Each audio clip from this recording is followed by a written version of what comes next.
Welcome back, you beautiful people! Kung kilala mo ang nagsasabi nun. Yun, ang ganda ng feedback dun sa huli kong video na ginawa. Yung how to start mountain biking. Kung hindi mo pa napanood, nandito yung link. Gusto ko sanang gawan agad ng follow-up na kwento eh. Kukwento ko naman sana yung evolution ng mga bike ko. Kaso, naisip ko mas maganda siguro kung mag-bike check muna tayo. Para makita nyo naman in detail muna yung bike bago ko ikwento kung paano ko sila na-acquire, diba? Mas maganda muna yon. Besides, marami na rin nag-ask ng bike check mula sa akin. I think it's long overdue. Unahin natin i-bike check tong bike na to. Guys, meet my enduro bike.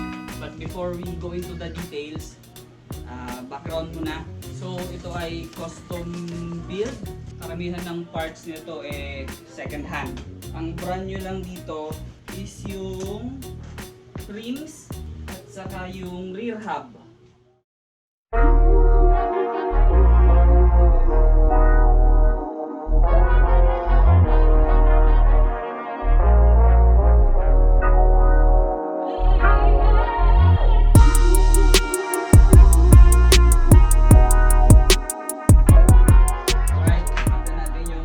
Nito in detail.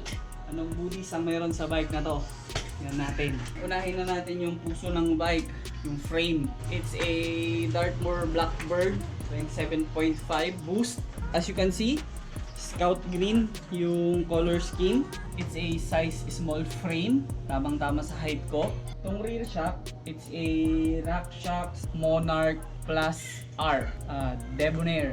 So, ito yung mas malaki yung air can. So, ito yung stock na shock. Meron tatlong compression setting. Low, medium, at saka hard. And yung rebound niya, hindi ko alam kung ilang clicks. Basta doon lang ako sa gitna parati nakaset. So, binibilang ko kung ilan yung maximum na clicks.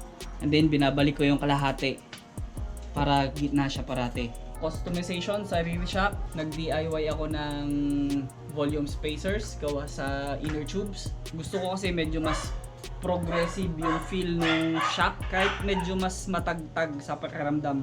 Mas gusto ko lang yung maging responsive kaysa yung supple or squishy. Parang hindi ko kasi makontrol yung bike pag masyadong malambot. So next natin, tong fork. SR Suntour Auron 160mm travel, 90 PSI.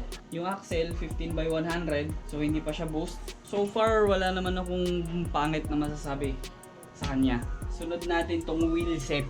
Yung wheel set ko medyo chop suey. Spank Race 33 laced to a Ringle na SRC 148 boost.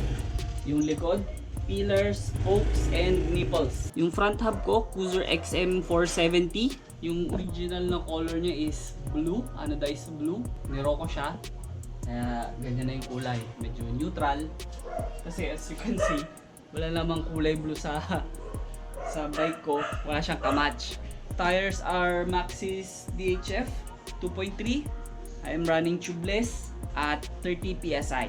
Kung gusto nyo malaman kung ano yung sealant, stance. Punta muna tayo dito sa harap, tas pababa palikod tayo. Cockpit ko, stem at handlebars, Spank spoon, parehas yan. 785 siya originally, pero I had cut it down to 760. My brakes are Shimano XT with 203 up front, 180 na rotor sa likod. Kung kita nyo yung headset, Dartmoor blink. Punta tayo sa seat post. Yung upuan ko, Dartmoor Auron saddle. Tapos, Rockshox reverb. 125mm travel na dropper post.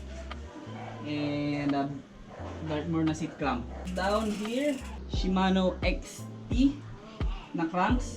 34 na relic. Narrow wide chain ring. The pedals are wheel go. So, sobrang tagal na ng pedals na to sa akin. Isa ito sa mga nauna kong nabiling pedals hanggang ngayon buhay pa. So nakailang palit na ako ng bike. Ito nandito pa sa akin. Medyo mabigat pero indestructible. Ingat kayo sa mga ngipin na ganito. Nakatakot yan, nangangagat. Ito. Kita nyo yan, yung chain guide. Dekas yan. Nabili ko yun sa Lazada, murang-mura. 250 kung hindi ako nagkakamali. Originally, I planned for kahit fun or hope chain guide sana noon kasi wala talaga akong pera. Kako, kuha ko na ito pansamantagal. Nangyari, gumagana naman as intended. So I think I'll leave it as is. Diyan na siya. Hindi ko na yan papalitan. Ito. Dito tayo. Yung RD Z, pares niya Z na shifter din. 10 speed. Tapos yung cassette, 10 speed na Deore. 1136 T. So kung makikita nyo, mabigat no yung gearing ko kasi 34, 36. Medyo hindi siya pakakyatan pero kaya naman. Pahirapan lang talaga umakyat. So with regard to that, bala ko mag-upgrade 11 speed or 12 speed kung kaya. And then yung chain, KMC X10 SL. SL super light kasi kung makikita nyo yung mga side plates niya may cutout. Kaya siya tinawag na SL or super light. So ano pa ba? Nakalimutan natin.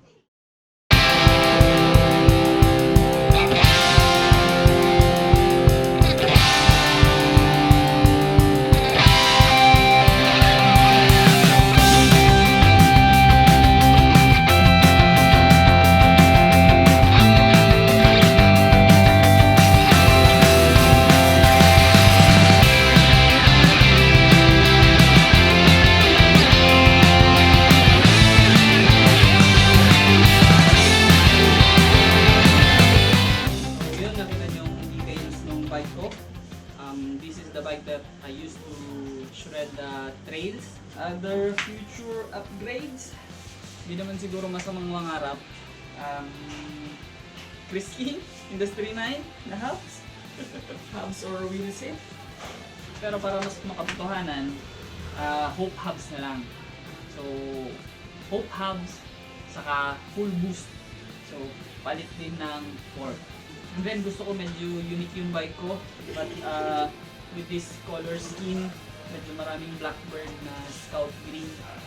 So balak ko i-repaint siya, deep na violet with silver na accents.